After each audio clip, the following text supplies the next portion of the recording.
I love having other coaches on the podcast. And sometimes they're doing some of the same things that I am in the health, fitness, and wellness space, but that's okay. One of my favorite sayings is all ships rise in high tides.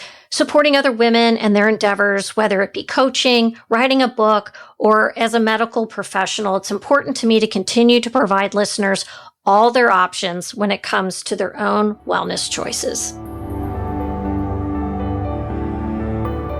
Health, wellness, fitness, and everything in between. We're removing the taboo from what really matters in midlife. I'm your host, Michelle Folan, and this is Asking for a Friend. I just love it when I meet inspiring women on Instagram, and it makes it even more special when you feel this immediate connection that says, I think I found a new friend. Kristine Gardner started exploring wellness when she was in her 20s, but it wasn't until she got her master's in counseling and became a personal trainer that led to her running a successful sales team that she realized that she wanted to focus on helping women with stress management, happiness, and overall mind, body, and energy alignment. She wants her clients to create habits that work specific to their lifestyle and step into their favorite version of themselves. Kristine Gardner, welcome to Asking for a Friend. Michelle, I'm so happy to be here, and I feel the same as you. We were fast friends, I have to tell you. I think so too. I feel so fortunate to have this job, and I do air quotes when I say job. I really have met some incredible women through doing this podcast, but there was something about you, like we started commenting on each other's stuff, and I was like, I like this lady. I think she's fun. I wish she was my neighbor. Well, I always say it's never random when people meet. Synchronicity, yes, and I really feel that we're like energy. So we were meant to connect, and I believe that is true. That it's serendipitous. Yes. It's one of my favorite words, and I use it all the time. There you go. So even though I kind of know your story, I would like for you to share your story, just where you're from, tell us about your boys, and also let's talk about your career path, because I think it really does help paint the picture of where you are today. Mm-hmm. Okay, well, first and foremost, I am a very proud mom of 3 boys. My oldest one is in college now, which is hard to believe every time I say it. And I'm sure it'll get to the point when he graduates and all those next steps, it's always, I can't believe that my kids are here. But for real, I have, my first one is in college now back in California, which is where we're from. And then I have a 16-year-old and a 13-year-old. And I have to say, I love the teenage years. I do. I love being a teenage mom. Oh yeah. And it probably goes into a lot of what we're going to talk about, but all the mind games and the different types of relationships they're going through, and just everything, the energy that teens bring to the home. I love it. I love the space of motherhood. Yeah. And it gets even better, Kristine, because I will say that once they become like young adults, it really, I think, goes into an even kind of cooler phase when you're hanging out with them and they're like little adults. It's just fun. And I love that. I keep hearing that from women, that it keeps getting better. Mm-hmm. You know, the way too, where I have women that are friends that are grandmothers, and they said, oh, just wait until you're a grandmother. That's the best. All right. So every phase of motherhood is amazing, or has moments of amazing. And then I married my husband, Scott. We've been married for 20 years. We met in San Francisco at a bar. Good. And then proud dog mom to my Dodger. I was so scared to get a dog. I thought it was going to be like having a 4th child. Little did I know it was going to expand my heart to a whole new level. I love being a dog mom. We live in Boulder, Colorado, actually right outside Boulder in a town called Niwot. And it really is living in the country, 5 miles out of the city. I never thought I would live in like a country setting. I'm from California, was born and raised in the Bay Area. Marin County. And then we moved to Los Angeles shortly after we were married. And I loved everything about that phase of my life also. Love living in California.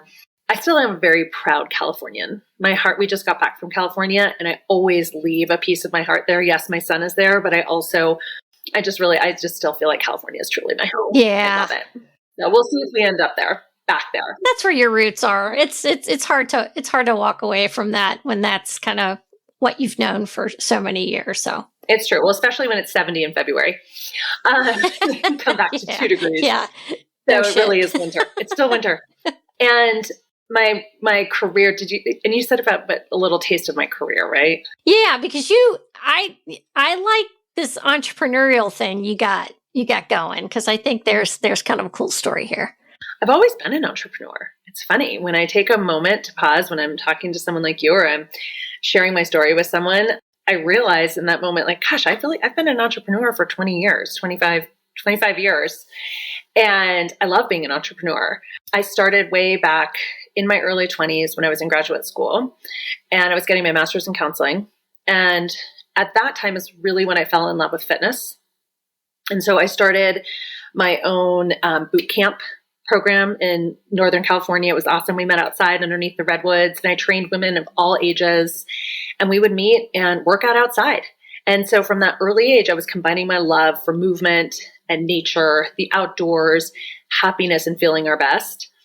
And that was in the mid-20s, all the way through grad school. I was putting together hiking groups for women, biking groups, hiking groups, boot camps, personal training, anything basically that got people moving. Yeah, but you were also creating this amazing community too. In community. That's right. Yeah. And then I was in graduate school. And then at the same time, I was going to be a master's in counseling. I also was studying nutrition. I was studying holistic nutrition, Ayurvedic nutrition specifically.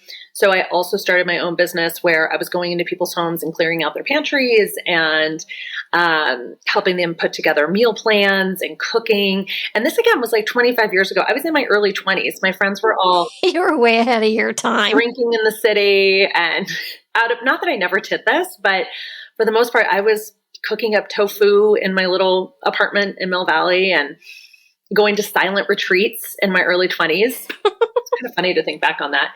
And putting together different health and wellness entrepreneurial programs. Okay. And I loved it. I was also teaching in studios too. So I was teaching really focused on barre and Pilates. That was my main focus. And then at different times during that as well, I sort of became like a air quote master trainer.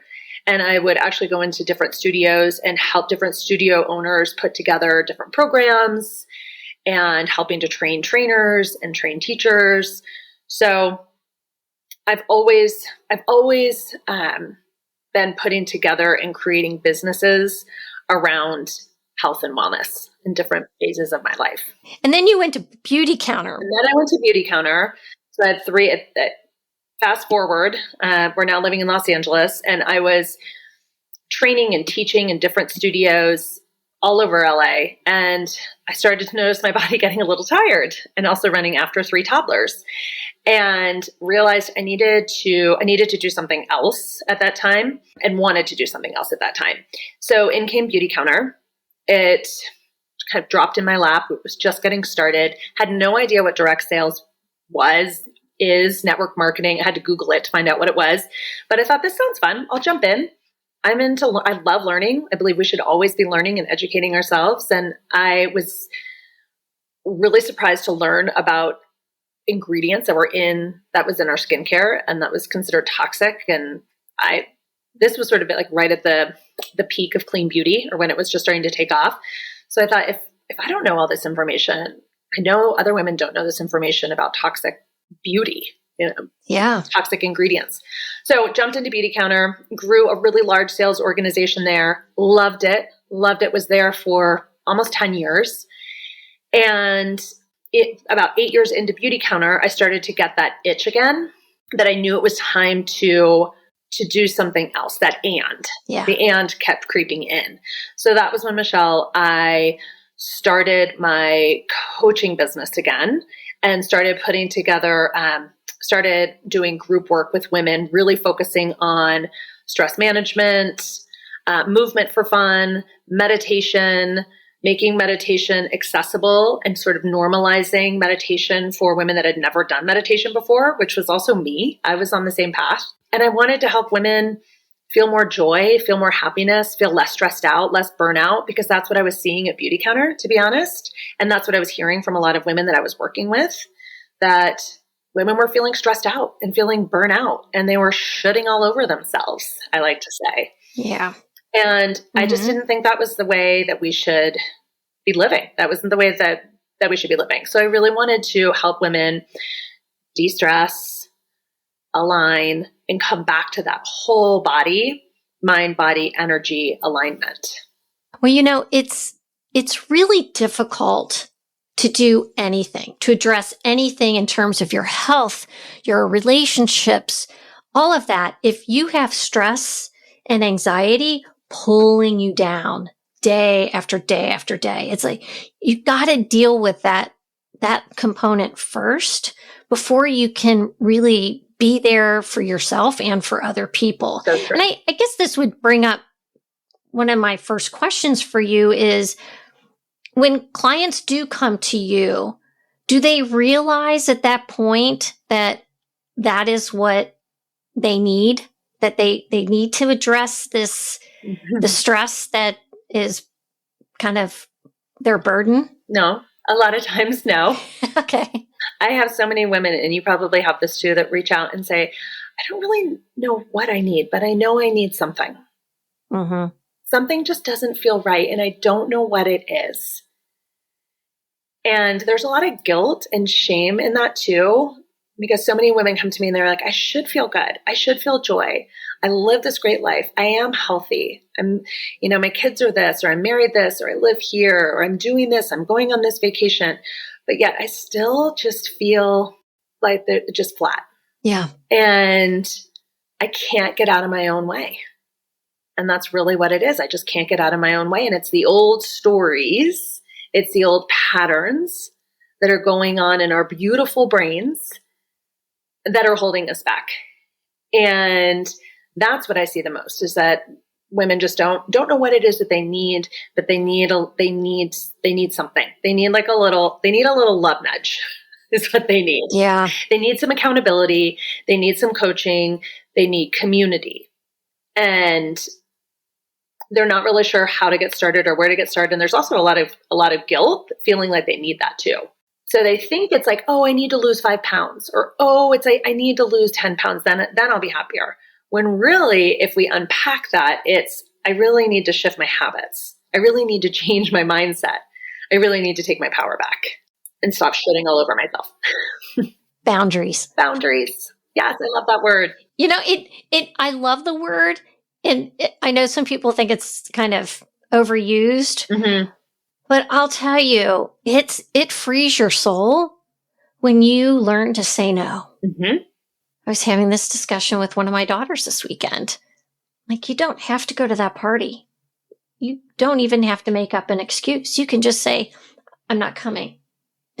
And Michelle, okay. Even to the next step is you can say no, and you also don't have to explain yourself. And when you become aware of that, I feel like that is so freeing, because that first step is, oh my gosh, I did say no. And then careful that we don't get stuck in that spiral of no, because this and this and this, and because this and this, and having to explain ourselves constantly. It's like when we just say no, because no, that's it. Yeah. That's all we have to say. Right. So do you really feel like that is what holds most women back, is just being able to set boundaries and really address some of those things that are holding them back, and they just need someone to kind of guide them down that path? Well, that, and also the old stories that we get so ingrained in our minds, our old patterns, and it's really retraining our brain. And we think it's harder than it really is. Our brains are so incredible, and they're open to creating new neural pathways. And I don't think, the average woman isn't thinking, I need to change some of my neural pathways. I need to change the way my brain is thinking. But that's really what it is. It's just shifting some simple habits that can be really life-changing. Yeah. Starting with morning habits and how we talk to ourselves. But yes, I think it's the mindset, the stress, and getting out of our own way, and habits. And the habits are just part of old stories, old patterns. Kristine, we're going to take a quick break. And when we get back, I want to talk about some of those morning habits that you like. Are you feeling overwhelmed by the changes that come with midlife? Struggling with weight, energy, or finding time for yourself? You're not alone. I get it because I've been there too. I specialize in helping midlife women just like you transform their health and lives through personalized nutrition and coaching that fits your real life. Together, we'll tackle those unique challenges, whether it's balancing your hormones, dealing with cravings, or boosting your energy. It's not just about diets. It's about reclaiming your strength and confidence one step at a time. Check out the show notes of this episode and shoot me an email. I'd love to learn more about you and your challenges. Okay, we are back. All right, before we took the break, we were talking about some of those things, just some of those small things that we can do to set our day up, to set ourselves up for success. Can you talk a little bit about those morning habits that you've adopted, that you try to teach your clients? Yes. And I also want to be honest that it wasn't always this way. I was absolutely the mom. I was the woman that was waking up to the alarm, throwing myself out of bed, like spiking my cortisol through the roof, injecting coffee as quickly as possible, and running out the door in my pajamas, over caffeinating, doing all the crazy hit workouts nonstop, cardio nonstop. I mean, I didn't always have these habits in place. However, I've slowly adopted them into my life, and I'm here to say that even the smallest shifts can make the biggest differences. So one of those is drinking water first thing in the morning. It makes such a huge difference. It's when I forget to do that, or when I don't have that water by my bed the night before, my day does not feel the same. So hydrating first thing is key, because think about it. You are vertical for 9 hours. Vertical or horizontal? Horizontal.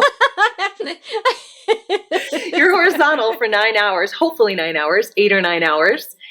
And you're dehydrated. You are dehydrated. So first thing in the morning, drinking your water before you have any coffee. That is first and foremost. That is what I'm always telling my clients. Let's start with that. And you would not believe when women start doing that first thing, it's like that first major accomplishment. I'm drinking my water first thing. I've got my lemon. I'm detoxing my liver first thing in the morning, and I feel so much better. So start there and celebrate that. Celebrate that win. And then getting a little bit of movement in. And this doesn't mean getting up and starting to lift weights. This doesn't mean getting up and doing a 3-mile walk. This means getting up and just starting to move the lymph. Again, you were horizontal for 8 hours. So getting not vertical and starting to move the cells. And I have a 5-minute little movement ritual that I always send to my clients in the morning, first thing.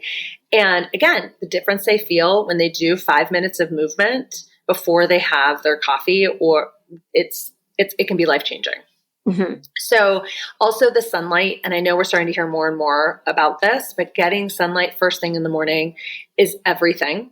I always say my hardest client is my husband, and some mornings I will literally drag him outside. Like, we are getting sunlight on our face first things in the morning. And again, we always feel so much better. It's funny. I think I said this in the beginning that I have a dog, and if we could just live like a dog in the first 10 minutes and learn from our dogs, we would all be happier humans. Dodger, when he gets up, the first thing he does a loud stretch and a yawn, and an audible yawn. So good for you. Same thing. Get out. He immediately wants to go outside. He wants to get the sunshine on his face, comes back inside, drinks some water. If we can all just be these simple little habits, just like our furry little friends, we feel so much better. Yeah. And I think, grabbing for the coffee the first thing when you wake up in the morning, it's just a habit. Oh, and it is a habit. It's all a habit. We've all done it, but I, like you, have adopted that in the morning. First thing I do, I drink 16 ounces of water.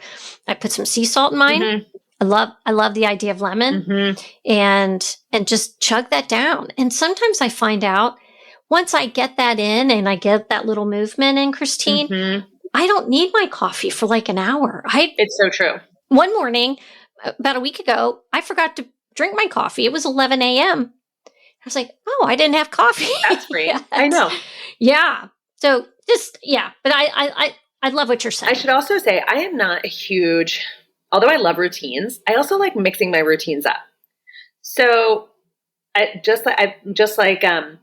love my 5-minute movement in the morning. Sometimes I'll jump on the trampoline. I love a rebounder. And I'll just bounce for 5 minutes in the morning before I get my kids up or do anything. And it just gets my cells going. And I turn on a fun song. And I get in, again, this is the most important thing also, besides from the water and the coffee, get your brain right, get your head right. And so what I'm always sharing with my clients is we come up with our own personal mantra in the morning, a brain primer, and something that is going to get them in a good mindset for the day. And we always come up with a personal one because everybody's in a different space, but have your personal mantra in the morning. And what I started with, and this is a really easy one to remember if you need one, it's today is going to be a great day. And it seems so simple, but I'm telling you, Michelle, I said that for 2 years straight. Every single morning, it was the first thing I said. And now it's just on autopilot. Today is going to be a great day because it is. And if we train our brains to be that way, then our whole day is different. You can manifest. You're manifesting. And absolutely, we always are. Yeah. And one thing I will say about that, and I should be better about that. And I appreciate the little nudge you're giving me here. By manifesting, we can change the trajectory of our day and our life. And it's getting out of that negative headspace that drags us down. And I love that little tip of just starting your day with a positive phrase or positive little motivation to get things going. One other one I love, and again, game changer, is go big in the morning. And my coach shared that with me, and I have adopted that, and I share it all the time. Go big. Begin in gratitude. Begin in gratitude. There's no other way. There's so much to be grateful for when we start our day, just like you said, looking for the positive, looking for the joy sparks, the gratitude. It shifts the energy. You said something. You said your coach. And this is something you and I chatted about a little bit before we hit the record button, about the stigma sometimes around having a coach or getting therapy or whatever it is you do. Can you talk about that a little bit? We could have a whole just one podcast on this series. I know. It's funny. It's interesting. I think it's hard for women to ask for help in certain ways. Like maybe it's not hard to ask for help. You go to the gym, you go to a gym class, or you have your girlfriends. So people think like, oh, well, I have my girlfriends, so I should be good. And love my besties. I love my girlfriends, but they're not your coach. They're not gonna call you out on all the things. They're not going to challenge you in certain ways. I think that women feel a sense of guilt or shame that they need a coach. I think there's some guilt around having to spend money on a coach. I should be able to do this myself. I'm in my 40s, I'm in my 50s, I'm in my 60s. I should have it figured out. I shouldn't need help. Like accountability, I should be able to do that myself. So it's that mind talk and that feeling of, I should be able to figure this out on my own. I'll get my husband to be my accountability partner. Or I'll have my kids be my yeah, let me know how that works. Meanwhile, though, what I think is really, really interesting is that women are, and myself included, are willing to spend unlimited amount of money on their kids. So their kid needs a trainer, or no problem. Your kid needs a tutor, of course. Your kid needs, your child needs this extra accountability or support, no problem, right? We'll do anything for our kids. But then when it comes to us, if we think, oh, well, we'll do it later. Oh, I can do that on my own. I don't need that. So again, we're putting ourselves on the back burner. And really, I believe that, first of all our kids want is for us to be happy. And so whatever we need to do, if mom's happy, everybody's happy, right? So true. And we're human. I mean, we all need to have a little extra coaching, a little extra accountability. We all love community. And that's when we thrive. When you have coaching, when you have accountability, someone checking in, when you have community, people that are supporting you, that's when you can start to get out of your own way. So it's not something you need forever. And I say that too, because honestly, if I've done my job and I'm a good coach, then after a few months, I hope that my clients graduate and move on. This isn't something that you're going to be doing forever. But it's just someone to help you help you shift. My coach has changed my life 110,000%. I love coaching. I always have coaching in some capacity. Yeah. And we all know, you can't pour from an empty cup and all that. But it's not selfish. No. No. No. And it's getting a different perspective. It is someone challenging you in the best way with love because they want the best for you. And it is that accountability piece. And that's what I see the most, Michelle, from my clients. What they really need, to be honest with you, is the mindset shifts, seeing things from a different perspective that they haven't seen before, and accountability to help get the habits in place. Because when I work with my clients, it's always coming up with habits that align with their values and habits that work for them. What works for you is going to be different than what works for me. And what works for one client, it's going to be kind of different what works for another client. So I always want to help them create these habits that are going to work for them and then hold them accountable for a certain amount of time. And I see it. It works. Yeah. The women that really lean into the accountability, it works. They retrain those pathways. They're on their way. And then it becomes a habit. And sure, do they come back sometimes like, oh, I need to tweak a little bit, or I got off track with this, or this wasn't feeling right, or kids left for college, or whatever, summer's over. Come back and let's reshift, regroup, set you up for success, 100%. Yeah. And I think those life transitions, the kids go to college, the kids leave the nest, the kids get married, don't feel like they need mom anymore. Then we get into grandparenthood. I mean, there's so many phases that we're just asked to adapt to. And sometimes for some women, that's hard. And because we're kind of having to realign our identity every single time. And 100%. And we're also going through, in that midlife phase, we're going through hormonal changes. Our bodies feel a little different. They do. And just like you said, we're going through a lot of external transitions as well, with different people coming and going. There's a lot going on in this phase. And so leaning in and asking for some extra help and support and love and guidance. Yes. And yes. And yes. Yeah. More, please. Yeah. We're definitely on very, very same page. I want to ask you a little bit about some of your own things that you do and some of your own good habits. We talked about your morning routine. I have to ask you this question. You started wearing a glucose monitor recently. Yeah. I want to know what the goal was behind getting this data, and was there anything that prompted you, like saying, I think I need to see what my glucose is doing on a daily basis? So my philosophy and my belief is really, when it comes to eating and exercise too, but really for eating, it's whole foods diet and eating for hormonal health and eating from a place to balance your blood sugar, so that you're feeling good all day long. You're not experiencing those extreme highs. You're not experiencing extreme lows, but you feel good. you have energy all day long. And so when you balance your blood sugar and you're eating a whole foods, rich protein, vegetables, fruit diet, you can feel that good. Yeah. And I also wanted to get the data to test it and to see, were there certain things that were unknowingly like spiking my blood sugar, or how was my cortisol in the morning, and was stress really affecting my blood sugar? Oh, sure. It definitely does. So I was just sort of curious to see it for myself. I also, to be transparent, in my next program, I'm going to roll out a piece of the program where you can have the monitor. And then I'm actually going to have a nurse is going to be a partner in my program. So if a client decides to have a glucose monitor, then Kate will help and do the reading and give you feedback. And we can talk about some of the shifts that you need to have.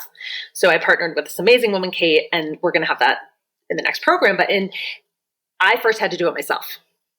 So anything that I'm going to ask someone else to do, of course, I need to do it myself and see what I find. So to be honest, that was really why I wanted to do it, to be a test person, a test client first. And what have I noticed out of it? So the biggest thing is I realized that when I take a bath or a sauna, it really spikes my blood sugar. Those are the two things that have really, really affected the blood sugar. And then also this weekend when we were traveling, I know I was still eating healthy and doing all the good things, but I wasn't as conscientious about like having a certain amount of protein to balance out what I was eating.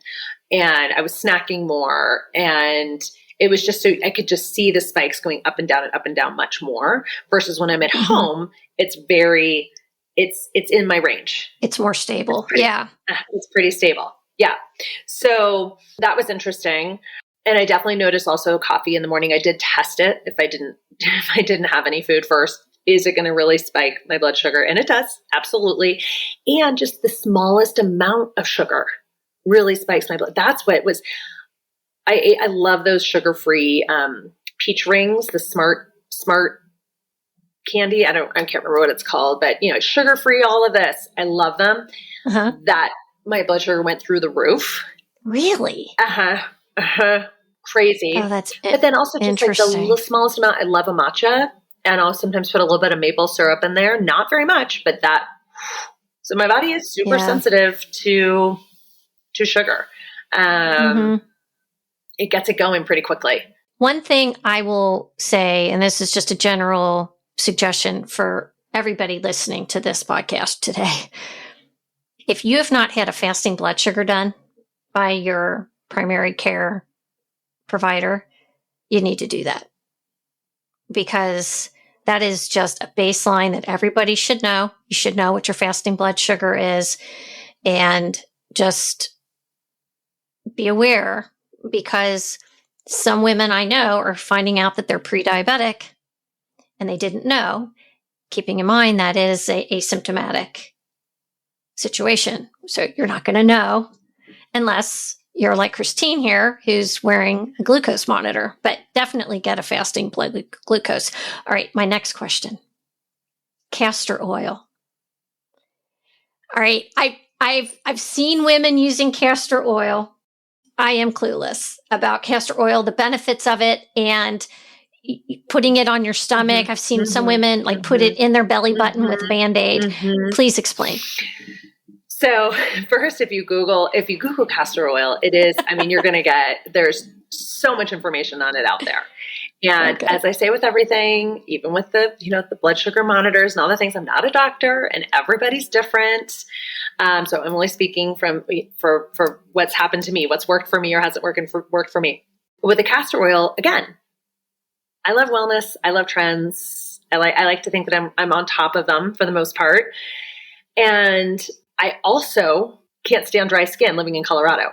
So that was first and foremost. I was always on the hunt for something that was going to help my dry skin.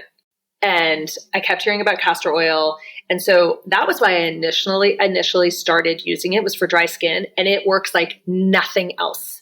It is so great. Oh my gosh, for dry skin, that and my other newest obsession, beef tallow. All right. Yeah. We got to talk about the beef tallow. Yeah. So beef tallow is my other newest obsession as well. And because that, I am telling you, also is the cure to dry skin. And my son, one of my boys he's more acne prone, and he actually thinks that the beef tallow is helping the acne. Some people think it actually can clog pores. He said he's feeling like there's a difference. So again, everybody's different, but I do have a couple little eczema patches on my leg, a couple of dry patches, and the castor oil and the beef tallow, both of those have done wonders to help irritated dry skin, cracked feet, cracked heels, all of it. And just with the beef tallow, you have to be careful because the dogs love it. So Dodger goes crazy. You become a dog treat. But it's so good. And there's only 5 ingredients in it, and it just works wonders. The castor oil also, it really helps to pull out toxins. So that's why women are putting the castor oil on their abdominal area to help to pull out toxins from liver. There are, studies kind of go both ways. Some say, it doesn't do anything. And then you'll see some studies that say it does help. So it's one of those where it's somewhere in the middle. I wore my castor oil pack last night after traveling and being gone for the weekend. And I do feel like it helps me de-bloat a little bit. Is it placebo? I don't know. But I do feel like it helps. And my skin, again, is so soft. And I do feel like it probably helps move the lymph, helps to de-bloat, detox, anything to help with the detox and a cleanse. I'm all about that. So I like it. I love it. All right. I've been dying to ask you. So I'm glad that we got to discuss I do really like the castor it. Oil thing. I will reorder. That's what I always say. If you like it, if you reorder, I will reorder my castor oil, and I will definitely reorder my beef tallow. All right. And so castor oil was always used by one of the moms in my neighborhood. They had a bunch of kids, and they would use castor oil because it would, like if you had a stomach bug or whatever, and it would get things moving through. And that's my experience with castor oil, was the kids up the street having to take it. And I do like it, like I said, for under eyes, anything to help with dry skin. Again, in Colorado, I'm always looking for ways to plump the skin. Mm-hmm. I put Botox on hold for a little while, and which has also been an interesting experiment. For no reason, I just thought, I'm going to put Botox on hold for a little while and see how that feels. And so adding in castor oil and helping with my under eyes, it's really helped. All right. Well, you report back. I will. on the Botox. I will. It's interesting. Hold. It's a mind game. It is. It's really interesting. And then I do love my red light mask. I do. And I was talking to a client last night. She had a red light mask and was saying that she was starting to really feel the difference also in just how it evens out your skin tone. I actually traveled with mine for the first time and loved having it there. I just bought one. Oh, good. Okay. Good. I can't wait. It's still in the box. Get it out of the box. That's the first step. I've had it a week. Because again, it's a new habit. It is. It's like anything. But what I also love is habit stacking. So you can put it on in the morning. You don't have to do it at night. Put it on in the morning before you have your coffee. You can't eat or drink with it, but it doesn't have to just be at night. You do it in the morning too. Yeah, it's one of those things that if I get it out when my husband is here, he is just going to howl laughing. And I prefer him not to be ribbing me. I know. For having this flinch anymore. They're like, oh, cool. Can we try another gadget you've got going? Just don't wear it on the plane. It's so funny, Michelle. I thought about that. I thought, okay, that'll be next level when I actually decide to wear this on the plane. Don't put anything past me. Hey, you know what? As I get older, the less and less I really do care. It's amazing. And I love that. It's a gift. All right. Let's talk about your weighted vest. Okay. The weighted vest. We should have worn them for our talk today. I know we should have. What has been your experience with the weighted vest? Because I want you to share with my listeners, because I try to get my clients to wear them too. So you wear one. I know. I've seen you in yours. Uh-huh. I've been wearing mine now for over a year. And I think for me, honestly, what I love most about the weighted vest, that's what I'll say. What I love most about the weighted vest is how it's helped my posture. And it's also really helped my core strength. Yes, I know it is great for bone density. You're going to burn a little bit, you're going to burn some more calories, but I also just think it feels good. It's a habit stacking. It's like a warm hug. You can stop on your walk and do some squats. You can stop on your walk and do a couple lunges. So you get a little extra resistance training in. And then truthfully, Michelle, I actually just went up to 20 pounds. So I started at 10 and I got to a point where I could start doing, like I was running in it. I could barely tell I was wearing it anymore. So I actually just went up to 20 pounds and I'm feeling the effects all over again. So now I can feel like my glutes are a little more sore after a walk. Again, that core strength, I'm really feeling that, feeling it from my posture. I love it. I love it. I bring it to the gym. If I go to the gym and I wear it on a treadmill, I'll just put on my 10 pound. But if I'm outside doing a walk outside, I'd wear my 20 pound. Okay. And again, you have to listen to what's right for your body. I know some women say like, oh, it doesn't feel good on my back or it doesn't feel good. Then you know what? Don't do it. No one's here to say you have to.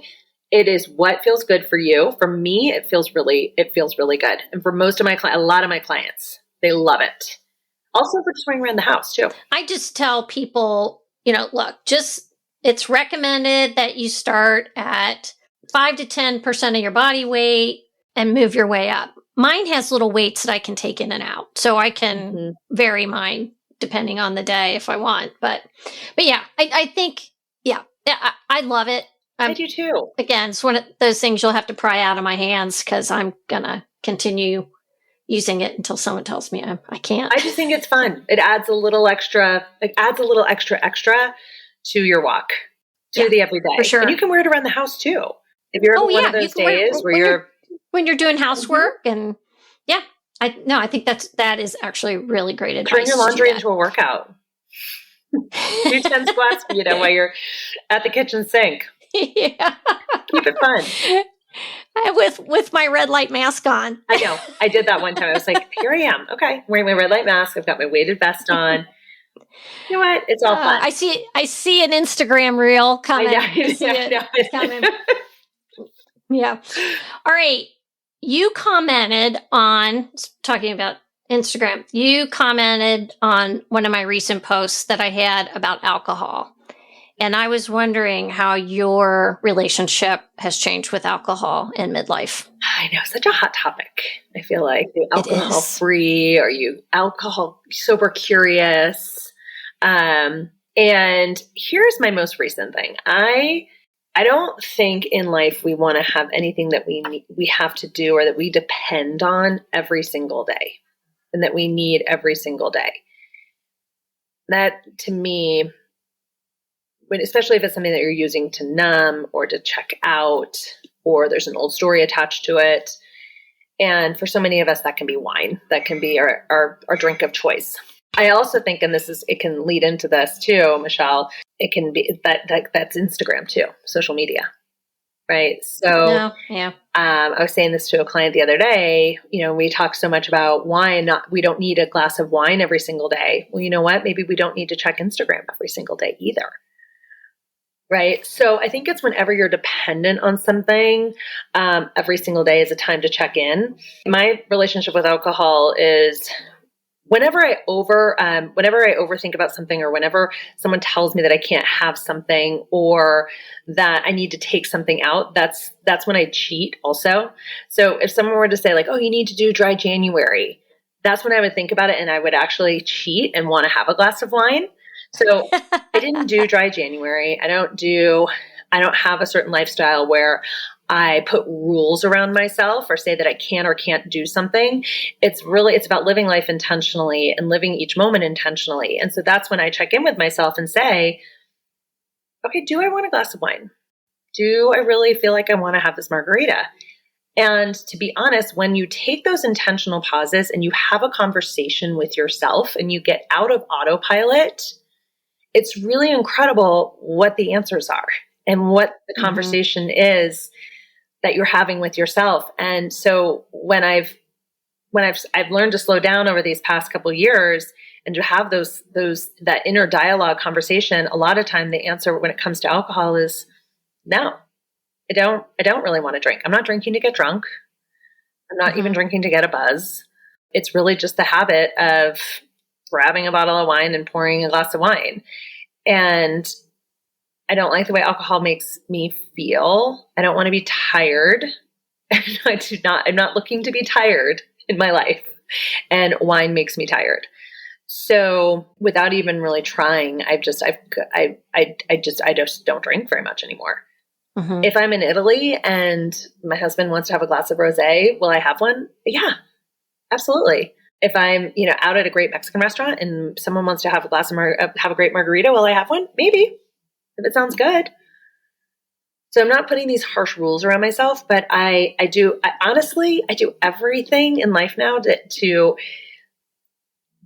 bring joy and to feel my best and to live intentionally, to live with purpose and to be happy. And most of the time, alcohol is not something that makes me happy or brings joy to my life. And so therefore, I don't need it. It's not a joy sparker for the most part. It puts me to sleep. It puts me to sleep, and that's not fun. I'm more fun without alcohol. And there's so many fun mocktails now. I mean, I bring mocktail packets. I make mocktails. I just don't need it. I also work really hard to live a clean life, and we work out and we do the things, and we know that alcohol is a toxin. We know it's a known toxin. So I'm not looking to put known toxins into my body all the time. So that's where I am right now with it. And I appreciate you being so open about that. And what's funny, if I post something about, and I've mentioned this before on the podcast, but if I post something about cutting back or being more mindful of alcohol, I lose followers. I remember I heard you say that. Mm-hmm. Mm-hmm. And so it doesn't stop me from talking about it. I still have a cocktail now and again. Mm-hmm. Like you, I don't want to say never, mm-hmm. but I also know when I play things in my mind, when I say, oh, how do I want to feel tomorrow morning? Yeah. Feeling good and sleeping well always trumps mm-hmm. the quick buzz. Because frankly, if I were to have more than one, I will feel like shit the next day. Oh, yeah. I mean, like shit. If I were to go out to dinner with my husband and have a cocktail before dinner and a glass of wine with dinner, I will feel like total crap the next day. Yeah, same. I don't tolerate it. And this is the girl that could drink a 12-pack in college and be fine and go to work the next day. Drink a 12-pack. I mean, I was that girl in college. I guess I was too. I also wanted to be worth it, right? And so I remember going out to restaurants before and just be like, oh, I'll have a glass of Pinot Grigio or whatever's on the menu. I'll take the house wine. And now it doesn't even taste good. That's the thing too, because I think and you know this too, like once you take something, your palate becomes accustomed to certain things, or you take things out, it doesn't taste as good anymore. You really pick up on the sugars, right? It's the same thing with protein bars. I used to live off protein bars. I mean, in my 20s, my later 20s, early 30s, I always had a protein bar. Like what was in my bag? What was in my car? Coffee and a protein bar. Now I taste a protein bar and it's just, unless you get a really good one, Truvani. I love Truvani protein bars. They're actually really good. Elemental makes a great protein bar. Shout out to them. But other than that, you can just taste the artificial everything in it. Mm-hmm. Yeah. It's the same with wine. You can just taste like the sugars. Mm-hmm. Well, and there's so many ingredients crammed in that wine that they don't list too. That's the other thing. Well, you just don't know even what's in it. It's not just great. It's the mass-produced domestic wine is just I tell people, just stay away from that. Just do yourself a favor. I want to do a quick, I thought this might be kind of fun. Like a rapid fire. I'm gonna ask you some questions. Okay, I love it. Okay. Protein. How much per day? I don't know. I don't calculate everything. It's like how I cook. I don't measure anything. Everything's a sprinkle. I guesstimate everything in my life. So far it's worked. I would say if I had to guesstimate, it's probably around 90 grams of protein. Okay. Good. We already talked about water before coffee. Yes. But that was water before coffee. Yes. What is your best sleep hack? Best sleep hack, turning down the lights. No overhead lights. My kids laugh at me. They know. Come 8 o'clock, it's like, turn off every overhead light. Turn off your overhead lights and try to stop drinking anything. Finish up your last glass of tea by 7:30 so you don't get up throughout the night. Those two. And then I love a legs up the wall. Legs up is so easy to do. One of the best things to start with an evening routine. Legs up. You can habit stack it. You can read your book. You can put your red light mask on. You can put a little weighted eye mask on. Turn on your favorite mellow song. I love a legs up. And kids love it too. So it's a great, easy evening routine hack you can bring in for your kids as well. Oh, I'm writing that one down. I love that one. What is your favorite skincare product that you are loving right now? Besides the beef tallow, what else? Besides the beef tallow and the castor oil, because those really are two of my favorite skincare hacks right now. I love eye cream, Michelle. I love eye cream. Some women love lip gloss. I do love a lip gloss, but I love, oh gosh, it's so hard to pick one. I love under eye cream. There's a few. I have one that's an Amazon $6 eye cream that's actually EWG1. So it's very clean and it's $6. It's amazing. I can give you a link. And I also just found a lip stain I love. I should have worn it for our podcast recording, but it's incredible. It actually stains your lip and you put a little lip oil over it and your lips don't become one with the rest of your face. They don't bleed. Yeah. Like you know, all of a sudden it's like, that's a problem for me now, being like 60. A part of my face now.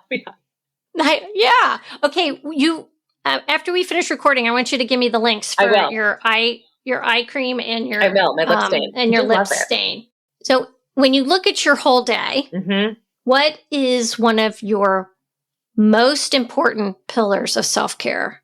My morning routine. Is how you start your day matters. How you start your day matters, and how you talk to yourself matters. We need to be our own best friend. And so starting my day with self-love, starting my day with positivity and gratitude is the best way to start your day. Best way to start my day. And make your bed. Good. Make your bed. Yeah.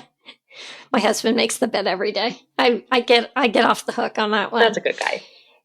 Yeah. What is your coaching look like? Like, what services do you offer? How can women find you? So women can find me on Instagram. I love hanging out on Instagram. KG Cali Glow. I just want to say KG are my initials, but people often ask me, why is it Cali Glow? I'm from California and I started my Instagram 10 years ago. The day I started Beauty Counter is the day I started Instagram. So KG Cali Glow, because I'm all about the glow up. And I have 3 ways to work with me. I have my Revitalize and Thrive, my R&T method. That is a 6-week program. And that I do 4 times a year. My next one is going to be in April. And yes, we're going to be doing the blood sugar monitoring. So that's exciting.